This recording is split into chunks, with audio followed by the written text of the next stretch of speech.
Hello my dear student, welcome back to Aryan classes. Aryan ક્લાસીસમાં મારા દરેક વાલા વિદ્યાર્થીઓનું હાર્દિક સ્વાગત છે. ચલો વિદ્યાર્થીઓ, આજના વિડીયોની અંદર આપણે ધોરણ 12 અને ભૂગોળ વિષયની અંદર તમારી જે પ્રથમ પરીક્ષા છે, તો પ્રથમ પરીક્ષા 2025 માટે વિભાગ એના મોસ્ટ આઈએમપી ક્વેશ્ચન હું તમને આ વિડીયોની અંદર આપવાની છું. હવે વિદ્યાર્થીઓ, આપણને પહેલા તો એ ખબર હોવી જોઈએ કે આપણી પ્રથમ પરીક્ષામાં કેટલા ચેપ્ટર પૂછાય છે. તો 1 થી લઈ અને 8 ચેપ્ટર પૂછાય છે. તો આપણે 1 થી લઈ અને 8 ચેપ્ટરના MCQs તૈયાર કરવાના છે. ઓકે, હવે દરેક વિદ્યાર્થીને જણાવી દઉં કે તમારે જો ધોરણ 12 આર્ટ્સને લગતા દરેક વિષયની બ્લુપ્રિન્ટ જોઈએ છે અથવા દરેક વિષયને લગતા આઈએમપી ક્વેશ્ચન જોઈએ છે, તો તમને ડિસ્ક્રિપ્શનમાં લિંક આપેલી છે. ડિસ્ક્રિપ્શનની અંદર જઈ અને તમે પ્લેલિસ્ટમાં જઈ અને દરેક વિષયની બ્લુપ્રિન્ટ અને દરેક વિષયના આઈએમપી ક્વેશ્ચન જોઈ શકો છો. બીજું વિદ્યાર્થીઓ, મારા વાલાઓ, ચેનલની અંદર નવા હોય તો ચેનલને સબસ્ક્રાઇબ કરી લેજો અને વિડીયોને લાઈક શેર કરી તમારા વોટ્સએપ અને સ્ટેટસમાં શેર કરી દેજો. બીજું, તમે પ્યારા છો ને, એવી પ્યારી કોમેન્ટ કરી દેજો તો મને જરા મોજ પડી જાય. ચાલો શરૂઆત કરવી છે, તો આપણે ચેપ્ટર 1 ના આઈએમપી ક્વેશ્ચન, આઈએમપી MCQ જોઈ લઈએ. ચાલો તમને જણાવી દઉં કે આપણા જે ચેપ્ટર 1 થી લઈ અને 8 ચેપ્ટર છે, તો આપણે 1 થી લઈ અને 8 ચેપ્ટરના પહેલા તો ટેક્સ્ટ બુકના જે ક્વેશ્ચન છે, જે MCQ છે, એને આપણે સૌથી વધારે તૈયાર કરવાના છે. કારણ કે તમને ભૂગોળમાં સૌથી વધારે પ્રશ્નો તમારી જે ટેક્સ્ટ બુકનો જે સ્વાધ્યાય છે, તો સ્વાધ્યાયના વિકલ્પોમાંથી તમને વિકલ્પો પૂછાય છે. તો આપણે પહેલા તો એમાંથી વિકલ્પો કરી લઈશું અને બીજા જે એવા ક્વેશ્ચન છે જે કદાચ 4 થી 5 ક્વેશ્ચન એવા છે જે તમને અંદરથી પૂછી લે, તો એ પણ આપણે આની અંદર આવરી લીધા છે. 100% વિશ્વાસ કરી અને પ્રશ્નો તૈયાર કરી લેજો. તમને તમારી એક્ઝામની અંદર બેઠા ક્વેશ્ચન જોવા મળશે, તમને મોજ પડી જશે. ચલો, પ્રશ્ન નંબર 1 છે, નિયતિવાદના પ્રખર સમર્થકો કોણ હતા? પ્રશ્ન કીધું છે નિયતિવાદના પ્રખર સમર્થક કોણ હતા? તો નિયતિવાદના પ્રખર સમર્થક કોણ હતા? તો નિયતિવાદના પ્રખર સમર્થક હતા ફ્રી એલન સેમ્પલ. આપણો જવાબ આવશે ફ્રી એલન સેમ્પલ. ચલો, આપણો વિડીયો લોંગ ના થઈ જાય એટલે હું ફટાફટ આગળ વધીશ. ઓકે, ચાલો પછી પ્રશ્ન નંબર 2 છે, નીચેનામાંથી કયું તત્વ પ્રાકૃતિક પર્યાવરણનું નથી? કયું તત્વ એવું છે જે પ્રાકૃતિક પર્યાવરણનું નથી? તો આપણને એટલી તો ખબર પડતી હોવી જોઈએ કે નદીઓ પ્રાકૃતિક છે, મેદાનો પ્રાકૃતિક છે, જંગલો પ્રાકૃતિક છે, પણ એક પરિવહન એવું છે જે પ્રાકૃતિક પર્યાવરણનું ઉદાહરણ નથી. તો જવાબ આપણો આવશે પરિવહન. શું આવશે? પરિવહન. ચાલો ત્યાંથી આગળ વધીએ પ્રશ્ન નંબર 3 ઉપર. પ્રશ્ન નંબર 3 માં કીધું છે, જિયોગ્રાફિયા જર્નાલિસ પુસ્તક કોને લખ્યું હતું? શું કીધું છે? જિયોગ્રાફિયા જર્નાલિસ પુસ્તક કોને લખ્યું હતું? હવે આ પ્રશ્ન એટલો બધો મોસ્ટ આઈએમપી છે, ચવાઈ ગયેલો પ્રશ્ન છે, આખો દિવસ પૂછાય છે. પછી કહેતા નહીં કે બેન તમે કીધું નહોતું એટલે કરી નાખજો સોના માના. ચલો, તો જિયોગ્રાફિયા જર્નાલિસ પુસ્તક બર્નાર્ડ વેદેનીયસે લખ્યું છે. હવે આનો આ પ્રશ્ન જે તમને MCQ માં પૂછ્યો છે, એ જ પ્રશ્ન તમને વિભાગ બી માં પૂછી લે કે બર્નાર્ડ વેદેનીયસે કયું પુસ્તક લખ્યું છે. તો વિદ્યાર્થીઓ તમારે જવાબ આપવો પડે કે જિયોગ્રાફિયા જર્નાલિસ પુસ્તક છે એ બર્નાર્ડ વેદેનીયસે લખેલું છે. રેડી? સમજી ગયા? એટલે બે રીતે ફાયદો છે. વિભાગ A માં પૂછાય તોય ફાયદો અને B માં પૂછાય તોય ફાયદો.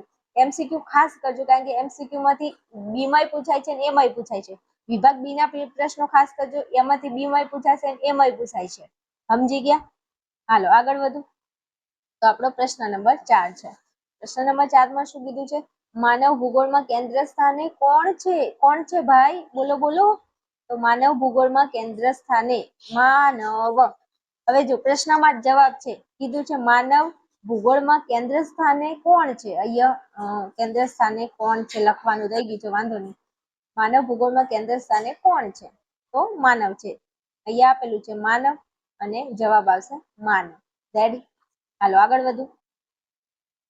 ચલો પછી તમને પ્રશ્ન નંબર 5 માં કીધું છે, ઇતિહાસ ઉપર ભૂમિનો પ્રભાવને મહત્વ આપનાર કોણ હતા? શું કીધું છે? ઇતિહાસ ઉપર ભૂમિનો પ્રભાવને મહત્વ આપનાર કોણ હતા? તો તે આપણો જવાબ આવશે બકલ. અને કદાચ બકલ ઓપ્શનમાં ના હોય તો તમારે યાદ રાખવાનું છે, જવાબ આવશે એરિસ્ટોટલ. સમજી ગયા મારા કલેજાઓ? ઇતિહાસ ઉપર ભૂમિના પ્રભાવને મહત્વ આપનાર એક તો બકલ હતા. બકલ ઓપ્શનમાં ન હોય તો તમારે જવાબમાં લખવાનું છે એરિસ્ટોટલ. રેવડી? આગળ વધુ. ચાલો પ્રશ્ન નંબર 6 ઉપર આગળ વધીએ. તો સંભવવાદ શબ્દનો સૌ પ્રથમ ઉપયોગ કરનાર કોણ હતા? હવે આ પ્રશ્ન સ્ટાર વાળું છે, તમને એ માં પણ પૂછાય છે અને આ પ્રશ્ન વિભાગ બી માં પણ પૂછાય છે કે સંભવવાદ શબ્દનો સૌપ્રથમ ઉપયોગ કરનાર કોણ હતા? તો લુશિયન ફાવર હતા. કોણ હતા? લુશિયન ફાવર હતા. અથવા એમ પૂછી લે કે લુશિયન ફાવરે સર્વપ્રથમ કયા શબ્દનો ઉપયોગ કર્યો છે? તો જવાબ આવશે સંભવવાદ. એટલે એ માં પણ પૂછાય અને બી માં પણ પૂછાય. તૈયાર કરી નાખજો મારા વાલાઓ અને કલેજા, કેવું ન પડે હો. હાલો આગળ વધવું છે ચેપ્ટર 2 માં. ચેપ્ટર 2 માં આગળ વધુ એ પહેલા મારા દરેક વાલા વિદ્યાર્થીઓ જે છે ધોરણ 12 આર્ટ્સ ને લગતા દરેક વિષયમાં સારી એવી તૈયારી કરવા માંગે છે, તો વિદ્યાર્થીઓ તમે આપણા આર્યન ક્લાસીસ એપ્લિકેશનની અંદર ધોરણ 12 આર્ટ્સ ને લગતો એક સરસ મજાનો કોર્સ છે. એમાં 4 વિષય છે. બેચનું નામ આપેલું છે રામબાણ બેચ 2026. આ બેચની અંદર તમને 4 વિષય મળવાપાત્ર છે. તત્વજ્ઞાન છે, મનોવિજ્ઞાન છે, ભૂગોળ છે અને સમાજશાસ્ત્ર છે. આની પ્રાઇસ છે 4 વિષયની પ્રાઇસ છે 1499 રૂપિયા. વેલિડિટી તમને 1 વર્ષની મળી જશે અને 4 વિષય તમને 1499 માં મળી જશે. તમારે 4 વિષય નથી ખરીદવા, એક વિષયની તૈયારી કરવી છે, એક વિષય ખરીદવો છે, તો એ પણ તમે ખરીદી શકો છો. વધારે માહિતી માટે તમારે મને અહીંયા જે સ્ક્રીન ઉપર નંબર આપેલો છે એના ઉપર તમારે મને કોન્ટેક્ટ કરવાનો છે, ફોન મેસેજ કરવાનો છે. ચાલો વધારે વાત નથી કરવી, આપણે આપણા ચેપ્ટર 2 ઉપર આવી જઈએ છીએ. ચલો ચેપ્ટર 2 ની અંદર તમને પ્રશ્ન નંબર 1 માં કીધું છે દેશમાં સૌથી વધુ સાક્ષરતા ધરાવતું રાજ્ય કયું છે? ચલો દેશની અંદર સૌથી વધારે સાક્ષરતા કયા રાજ્યની અંદર છે? અને આ નકશામાં પણ સૌથી વધારે પૂછાય છે. તો દેશમાં સૌથી વધુ સાક્ષરતા કયા રાજ્યમાં છે ભાઈ? કેરળમાં છે. કઈ જગ્યાએ છે? કેરળ. મોસ્ટ આઈએમપી ક્વેશ્ચન છે, ઘણી વાર પૂછાઈ ગયેલો છે. તમે મને ના કહેતા બેન તમે કીધું નહોતું હો, એટલે કરી નાખજો મારા વાલાઓ. દેશમાં સૌથી વધુ સાક્ષરતા ધરાવતું રાજ્ય કેરળ છે. ઓકે, ચાલો પછી પ્રશ્ન નંબર આપણો 2 છે. એમાં કીધું છે પ્રશ્ન નંબર 2 માં યહૂદીઓએ પશ્ચિમ એશિયાના રણ વિસ્તારમાં કયો નવો દેશ વસાવ્યો? યહૂદીઓ જે હતા એમને પશ્ચિમ એશિયાના રણમાં કયો નવો દેશ વસાવ્યો હતો? તો ભાઈ જવાબ આવશે ઇઝરાયલ. નીચે ઓપ્શન આપેલા છે પણ એ બીજી સ્લાઇડમાં છે એટલે સમજાવી દઉં. જવાબ અહીંયા આવે ઇઝરાયલ. યહૂદીઓએ પશ્ચિમ એશિયાના રણ વિસ્તારમાં કયો નવો દેશ વસાવ્યો હતો? તો જવાબ આવશે ઇઝરાયલ. રેડી? ચાલો આગળ વધુ. જો અહીંયા આપેલું છે, આપણો જવાબ આવશે ઇઝરાયલ. ચલો પછી આપણો પ્રશ્ન નંબર 3 છે. ભારતનું સૌથી ઓછું જાતિ પ્રમાણ ધરાવતું રાજ્ય કયું? ભાઈ ભારતનું સૌથી ઓછું જાતિ પ્રમાણ પૂછ્યું છે, તો ભારતનું સૌથી ઓછું જાતિ પ્રમાણ આવશે જવાબ હરિયાણા. હરિયાણા રાજ્યની અંદર ભારતનું સૌથી ઓછું જાતિ પ્રમાણ ધરાવતું રાજ્ય છે. જવાબ આવશે હરિયાણા. ચાલો આગળ વધુ. તો આપણો પ્રશ્ન નંબર 4 છે. પ્રશ્ન નંબર 4 માં કીધું છે માનવ વિકાસ અહેવાલના પરામર્શક ભારતીય મૂળના અર્થશાસ્ત્રી કયા છે? તો ભારતીય મૂળના અને કીધું છે અર્થશાસ્ત્રી, તો અ ઉપરથી યાદ રાખો અમર્ત્ય સેન. આ પણ પ્રશ્ન ઘણી વાર પૂછાઈ ગયેલો છે. અમર્ત્ય સેન આપણો જવાબ આવશે. ચાલો ત્યાંથી આગળ વધવું છે. તો પ્રશ્ન કીધો છે કે ભારતમાં કયા રાજ્યમાં સ્ત્રી પુરુષનું પ્રમાણ સૌથી વધારે છે? ભારતમાં કઈ જગ્યાએ સ્ત્રી પુરુષનું પ્રમાણ સૌથી વધારે છે? ચલો તો હું તમને જવાબ આપી દઉં. ચલો તો અહીંયા આપણો જવાબ આવશે કેરળ. જવાબ શું આવશે? કેરળ. ભારતમાં કયા રાજ્યમાં સ્ત્રી પુરુષનું પ્રમાણ સૌથી વધારે છે? તો જવાબ આવશે કેરળ. રેડી? અને આ બધા પ્રશ્નો છે ને એ નકશામાં બહુ પૂછાય છે અને નકશાનો વિડીયો પણ તમને આપણી ચેનલની અંદર મળી જશે. ચલો વિશ્વમાં ભારતીય ભાષા હિન્દીનું સ્થાન. ભાઈ ભારતની વિશ્વની અંદર આપણા ભારતની જે ભાષા છે એનું સ્થાન કયા નંબરનું છે એ તમારે મને જણાવવાનું છે. તો ત્યાં આપણો જવાબ આવશે 5મો. વિશ્વમાં ભારતીય ભાષા હિન્દીનું સ્થાન કયા નંબરનું છે? 5મા નંબરનું છે. વિશ્વમાં 5મા નંબરે આપણી ભારતની ભાષા હિન્દીનું સ્થાન છે. ચાલો આગળ વધવું છે વિદ્યાર્થીઓ, તો આપણે ચેપ્ટર 3 પર આગળ વધીશું. ચેપ્ટર 3 માં પ્રશ્ન નંબર 1 છે કેનેડાના ઉત્તર ભાગમાં વસતા લોકો કયા નામે ઓળખાય છે? કેનેડાની અંદર જે ઉત્તર ભાગ છે એમાં વસતા લોકો કયા નામે ઓળખાય છે? અને આ પ્રશ્ન મોસ્ટ આઈએમપી છે, ઘણી વાર પૂછાઈ ગયેલો છે. તમે એવું માઇન્ડમાં ફિટ રાખો કે આપણે સ્વાધ્યાયના બધા વિકલ્પો મોસ્ટ આઈએમપી છે અને એ વિકલ્પો સૌથી પહેલા તમારે કરી લેવાના છે. તો કેનેડાના ઉત્તર ભાગમાં વસતા લોકો કયા નામે ઓળખાય છે? તો એસ્કિમો નામે ઓળખાય છે. કયા નામે ઓળખાય છે? અહીંયા આપણો જવાબ આવશે એસ્કિમો નામે ઓળખાય છે. ચાલો ત્યાંથી આગળ વધુ તો આપણો પ્રશ્ન નંબર 2 છે. પ્રશ્ન નંબર 2 માં આપણને કીધું છે મલેશિયાના કયા લોકો પ્રાથમિક પ્રવૃત્તિ કરે છે? મલેશિયાની અંદર રહેતા જે લોકો છે એ કયા લોકો પ્રાથમિક પ્રવૃત્તિ કરે છે? તો મલેશિયાના સેમાંગ. તો તમારે યાદ રાખવાનું મસે. કેમ મસે? એટલા માટે કારણ કે મલેશિયાના કયા લોકો? તો યાદ રાખશો સેમાંગ, કારણ કે આગળ આવે છે દક્ષિણ ભારતના પાલિયાન લોકો, એટલા માટે. એટલે તમને ભૂલથી ભૂલ ના થાય એટલે યાદ રાખવાનું મસે. મ એટલે મલેશિયા, સે એટલે સેમાંગ. અને આ પણ પ્રશ્ન વારંવાર પૂછાય છે. પછી મને ના કહેતા કે બેન તમે કીધું નહોતું. હાલો આગળ વધુ તો આપણો પ્રશ્ન નંબર 3 છે. નીચેનામાંથી કઈ ખનિજ અધાત્વિક ખનિજ છે? કઈ ખનિજ એવી છે જે અધાત્વિક છે? તો અહીંયા આપણો જવાબ આવશે ગંધક. તમારે ખનિજોના પ્રકાર યાદ રાખવાના છે. ખનિજોના 2 પ્રકાર છે, ધાત્વિક, અધાત્વિક. એમાં અધાત્વિક ખનિજોના ઉદાહરણ તમે તૈયાર કરી લો. અધાત્વિક ખનિજોના ઉદાહરણમાં શું આવશે? ગંધક. જવાબ આપણો આવશે. હાલો ત્યાંથી આગળ વધું છું તો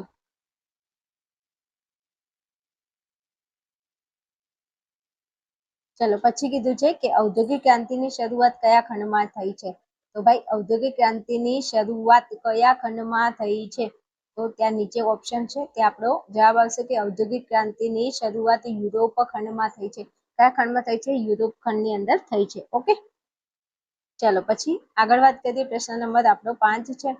ભારતમાં તમાકુનો પાક લાવનાર પ્રજા. હવે આ ભારતમાં તમાકુ લાવ્યું કોણ? આપણા ભારતમાં પહેલા તમાકુ નહોતી, તમાકુનો પાક નહોતો.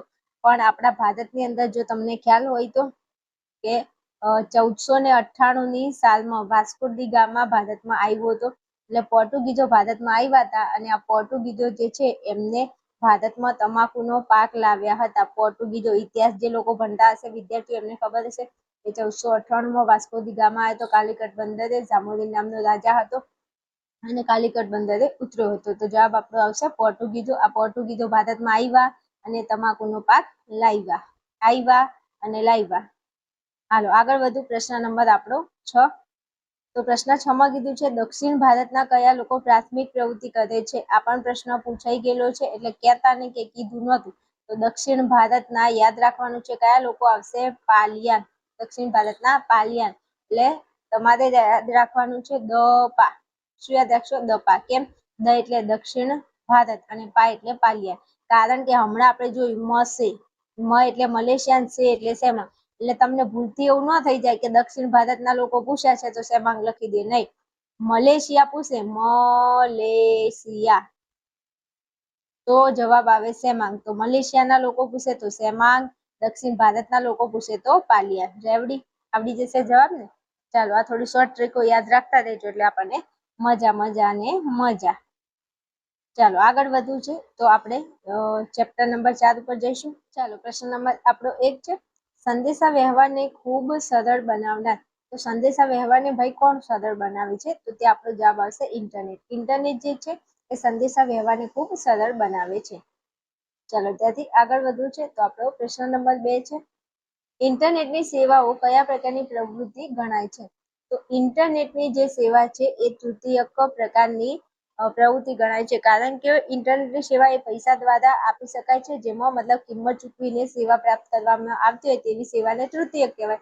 તો તમને ઇન્ટરનેટ કોઈ મફતમાં વાપરવા દેતું નથી, તમે એને માટે પૈસા ભરો છો.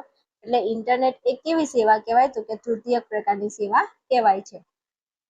ચાલો ત્યાંથી આગળ વધવું છે તો પ્રશ્ન નંબર આપણો 3 છે. ઉચ્ચ કક્ષાના નિર્ણાયકો કઈ પ્રવૃત્તિ સાથે જોડાયેલા ગણાય છે? તો જે ઉચ્ચ કક્ષાના જે નિર્ણાયકો છે એ પંચમ પ્રવૃત્તિ સાથે જોડાયેલા છે. કઈ? પંચમ પ્રવૃત્તિ સાથે જોડાયેલા છે. ચાલો ત્યાંથી આગળ વધીએ તો પ્રશ્ન નંબર આપણો 4 છે. ઇન્ફોર્મેશન ટેકનોલોજીના આધારે કઈ બાબતોનો વિકાસ થયો છે? તો જ્યારથી ઇન્ફોર્મેશન ટેકનોલોજી આવી છે ત્યારથી કઈ બાબતોનો વિકાસ થયો છે? તો કે કમ્પ્યુટરનો વિકાસ થવા લાગ્યો છે.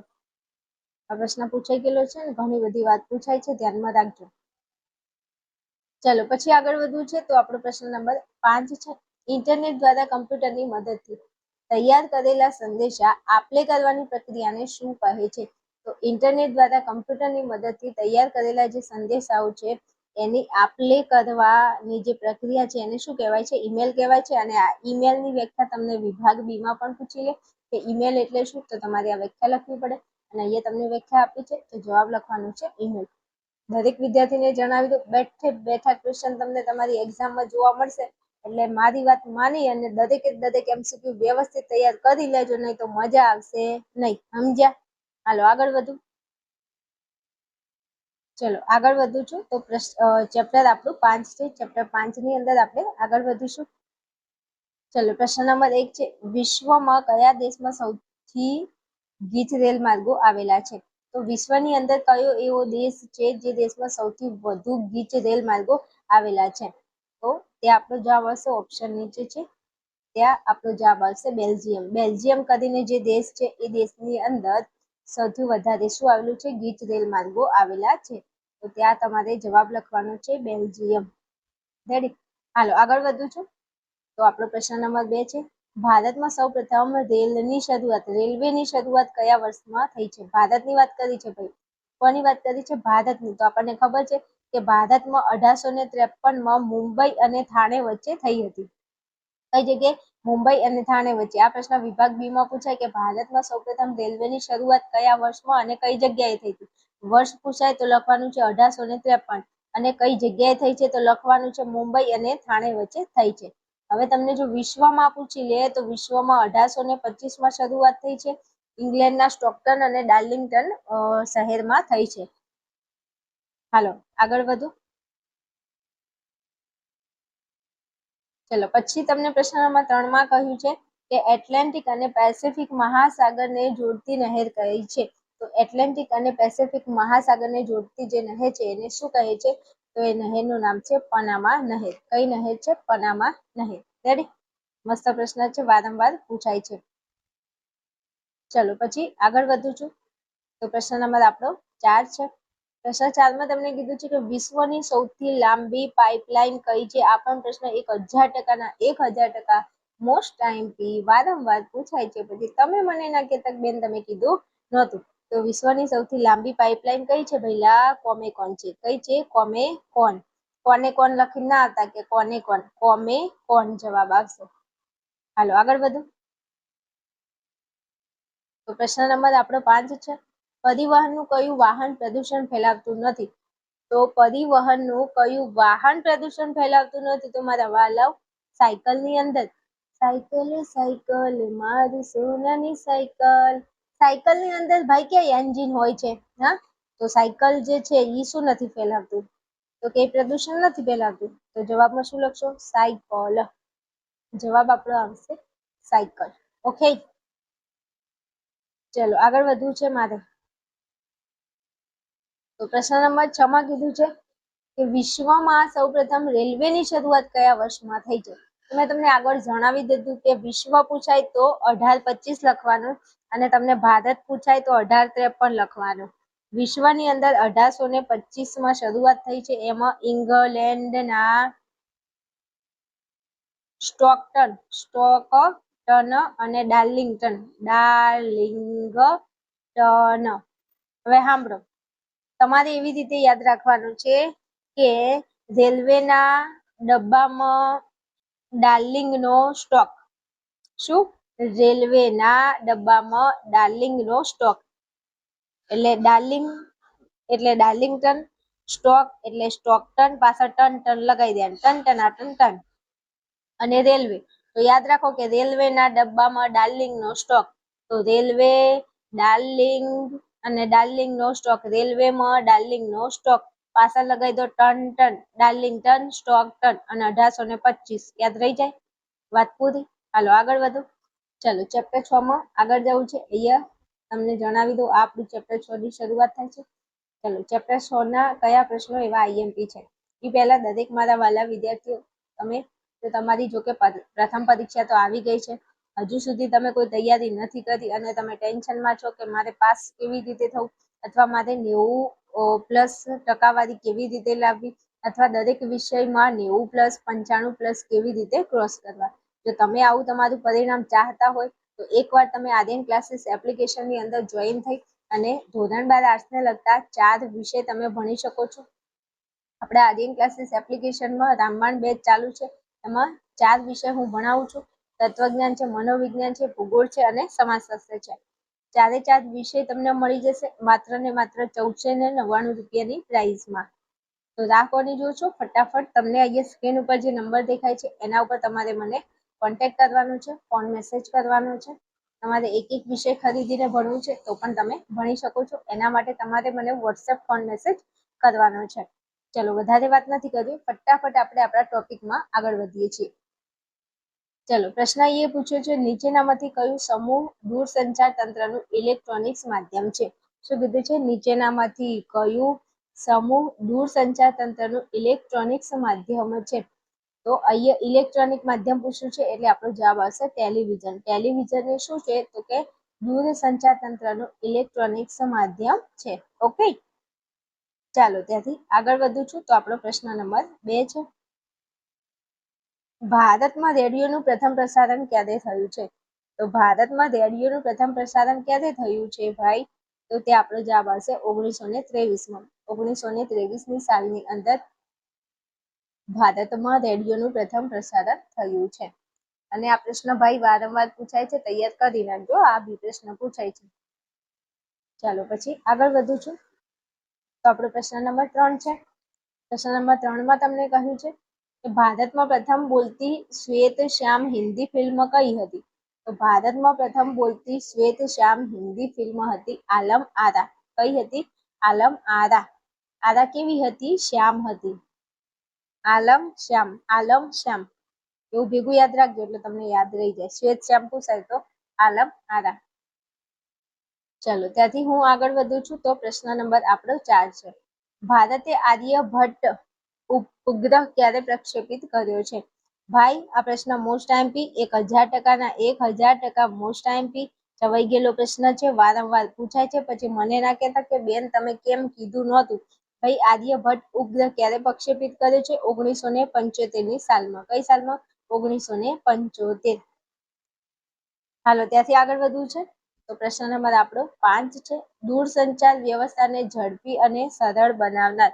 તો દૂરસંચાર જે વ્યવસ્થા છે ભાઈ એને ઝડપી કોણ બનાવે છે? તો આપણને ખબર હોવી જોઈએ કે ઇન્ટરનેટ છે એના લીધે ઝડપી સંદેશા વ્યવહાર થાય છે, દૂરસંચાર ઝડપથી થાય છે. તો ત્યાં તમારે જવાબ લખવાનો છે ઇન્ટરનેટ. ચાલો આગળ વધું છું. તો પ્રશ્ન નંબર આપણો 6 છે, ભારતમાં ફિલ્મ રાજા હરીશચંદ્ર ફિલ્મ કઈ સાલમાં રજૂ થઈ? ભાઈ આ પ્રશ્ન છે ને એ મોસ્ટ આઈએમપી છે. કેમ?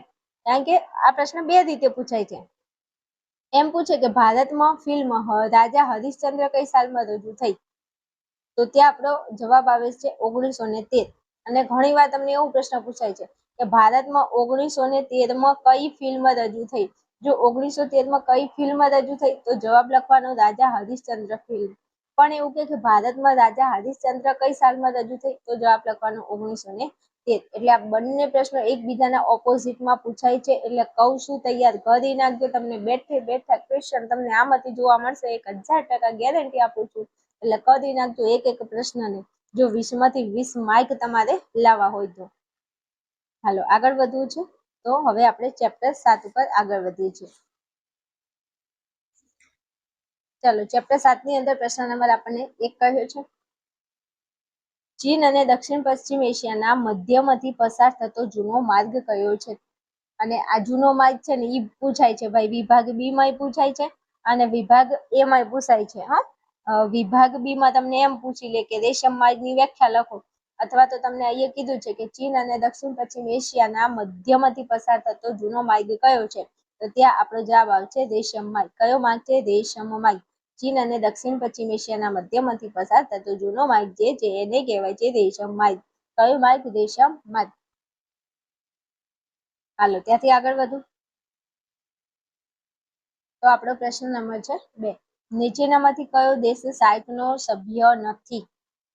શું કીધું છે? સાર્કનો સભ્ય નથી. મસ્ત પ્રશ્ન છે અને પૂછાઈ ગયેલો છે, વારંવાર પૂછાય છે. સાર્કનો સભ્ય નથી. તો જો ભૂતાન છે, નેપાળ છે, પાકિસ્તાન છે, ભારત છે, પછી બાંગ્લાદેશ છે, અમુક અફઘાનિસ્તાન આજુબાજુના જે આપણા ભારતના આજુબાજુના દેશો છે ને એ બધા દેશો સાર્કના સભ્ય છે. પણ આ જે ચીનનું છે ને ચીન, ચ્યાંગ ચીંગ ચાંગ ચીંગ ચાંગ, ચીન જે છે ને એ સાર્કનો સભ્ય નથી. એટલે તમારે યાદ રાખવાનું છે કે સાર્ક એટલે સાર્કમાંથી સા અને ચીનનો ચી, સાચી. શું યાદ રાખશો? સાચી. ભાઈ સાચી વાત કરને, જે હોય તો સાની માની, તો સાચી. સા એટલે સાર્ક, ચી એટલે ચીન. યાદ રહી જવું જોઈએ. આ તો આપણે ટેક્સ્ટ બુકમાં બેઠો પ્રશ્ન આપેલો છે હો, એટલે કરી નાખજો તમે તમારે. સાર્ક, ચીન, સાચી. હાલો પછી આગળ વધવું છે. તો આપણને કીધું છે ઓપેક સંગઠનનું વડું મથક કયું છે? ભાઈ લખો લો, આલો જવાબ. ઓપેક સંગઠનનું વડું મથક કયું છે? તો ઓપેક સંગઠન જે છે એનું વડું મથક છે વિયેના. જવાબ આવશે વિયેના. અને તમારે યાદ રાખવાનું છે ઓ વી. ઓ એટલે ઓપેક, વી એટલે વિયેના. ઓપેક અને Vienna. OPEC Vienna, OV. O એટલે ઓપેક ને વી એટલે વિયેના. ઓકે, હાલો આગળ વધું છું. ચલો પછી તમને પ્રશ્ન કીધો છે 4મો, ડ્રેજિંગ એટલે શું? શું કહ્યું છે? ડ્રેજિંગ એટલે શું? ચલો બોલો જવાબ આલો ફટાફટ. ચલો, ડ્રેજિંગ એટલે શું? તો ડ્રેજિંગ એટલે નદી તળમાંથી કાપ કાઢવાની પ્રક્રિયા. નદી તળમાંથી કાપ કાઢવાની પ્રક્રિયાને શું કહેવાય છે? તો કે ડ્રેજિંગ કહેવામાં આવે છે. નદી તળમાંથી કાપ કાઢવાની પ્રક્રિયાને ડ્રેજિંગ કહે છે. અને આ પ્રશ્ન તમને પૂછી શકે છે, એટલે તમારે યાદ રાખવાનું છે. આ પ્રશ્ન વિભાગ બી માં પણ ઘણી વાર પૂછાય છે. પછી મને કહેતા નહીં કે બેન તમે કીધું નતું. હું બધું કહું છું પણ તમે તૈયારી નથી કરતા, એટલે કરી નાખજો. હાલો આગળ વધવું છે. પ્રશ્ન નંબર આપણો 5 છે. કલકત્તા નદી બંદર કઈ નદી પર આવેલું છે? ભાઈ બોલો જવાબ ફટાફટ. અને આ કલકત્તા વાળો પૂછાઈ ગયેલો પ્રશ્ન છે, વારંવાર પૂછાય છે. તો કલકત્તા કીધું છે તો ત્યાં આપણો જવાબ શું આવશે? કલકત્તામાં આવશે હુગલી નદી. કઈ નદી? હુગલી. યાદ રાખવાનું, કોલ્હુ. આપણે ઓલી કુલ્હાડી હોય ને, કુલ્હાડી, તો તમારે કોલ્હુ યાદ રાખવાનું. કોલ એટલે કલકત્તા અને હું એટલે હુગલી. કોણ છે? હું છું. કોલ હું. તો કલકત્તા, તો જવાબ લખજો હુગલી. ચલો પછી તમને પ્રશ્ન પૂછ્યો છે સાર્કનું વડું મથક કયા શહેરમાં આવેલું છે? અને આ પ્રશ્ન એટલે કેવું ન પડે હો ભાઈ. સાર્કનું વડું મથક ક્યાં આવ્યું છે? તો સાર્કનું વડું મથક આવશે કાઠમંડુ. તમારે યાદ રાખવાનું સાકુ. શું? સાકુ. સા એટલે સાર્ક અને કુ એટલે કાઠમંડુ. સાકા અથવા સાકુ યાદ રાખો તો યાદ રહી જાય. સાર્કનું વડું મથક ક્યાં આવ્યું છે? તો કાઠમંડુમાં આવી છે. ને આ પ્રશ્ન ને ચવાઈ ગયેલો છે ને ઘણી વાર પૂછાય છે. પછી એવું ન થાય હો તમને કે બેન તમે કહેતા કેમ નથી. હું બધું કહી દઉં છું. ભાઈ આ મોસ્ટ આપી છે, તમે તમારે કરી નાખજો. અને આઈ હોપ કે તમને આવડતો પણ હશે. રેડી, આગળ વધુ. ચાલો ચલો પ્રશ્ન નંબર આપણો ચેપ્ટર નંબર આપણું 8 છે. અને ચેપ્ટર 8 ની અંદર મસ્ત પ્રશ્નો તમને પૂછ્યા છે. ચલો શું કીધું છે? તો પ્રશ્ન નંબર 1 છે કે માછીમારી કરતા લોકોની વસાહત કઈ પ્રણાલી ધરાવે છે?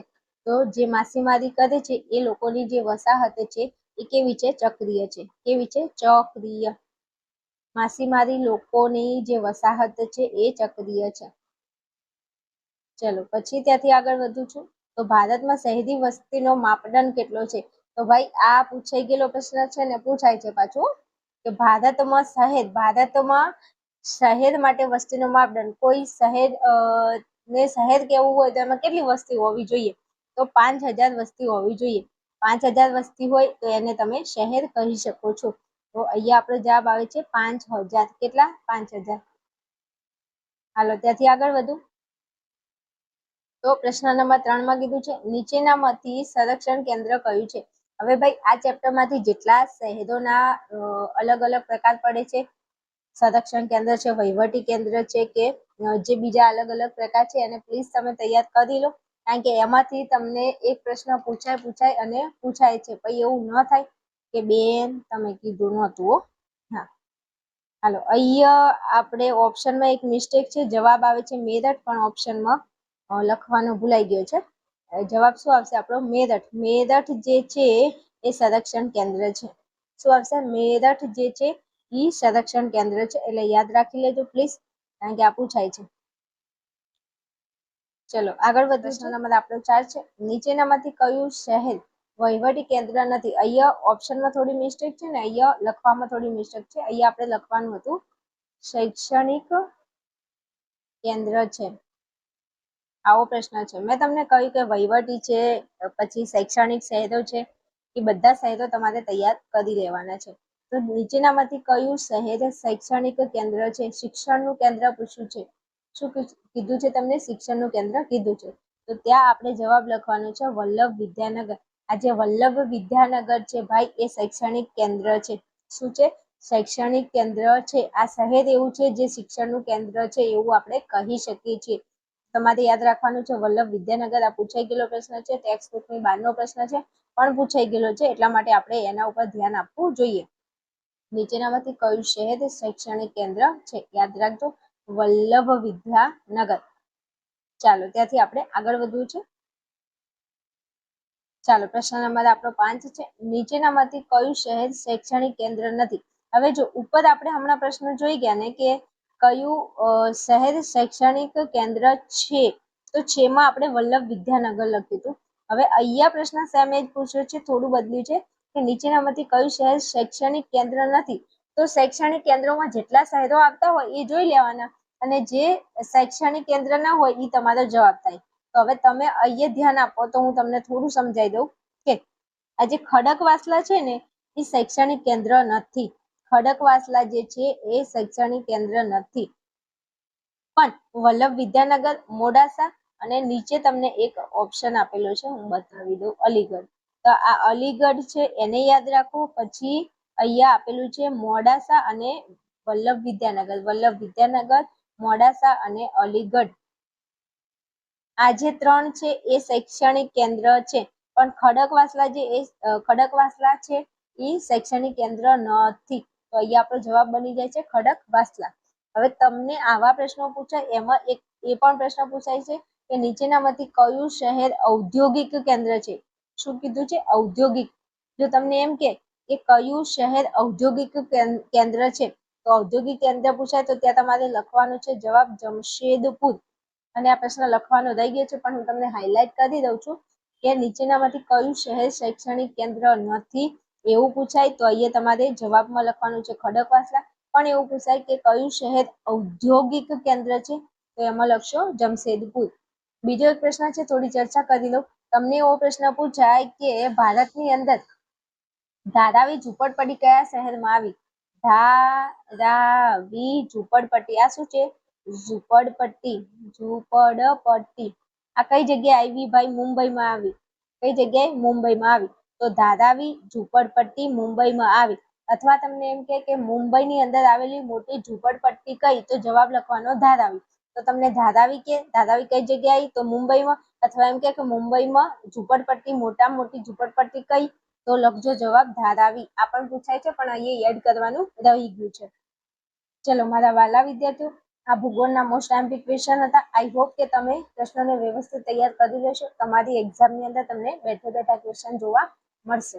ચલો, વિડીયોને અહીંયા રાખું છું. દરેક મારા વાલા વિદ્યાર્થીઓ, તમારે આની પીડીએફ જોઈએ છે તો તમે ટેલિગ્રામની અંદર આવી અને આ પીડીએફ મેળવી શકો છો. એના માટે ડિસ્ક્રિપ્શનમાં લિંક આપેલી છે, ત્યાં જશો તો તમને ડિસ્ક્રિપ્શનમાં લિંક મળી જશે અને ત્યાંથી તમે ટેલિગ્રામમાં જઈ અને આની પીડીએફ ડાઉનલોડ કરી શકો છો. ચલો, મળીશું નેક્સ્ટ વિડીયોમાં.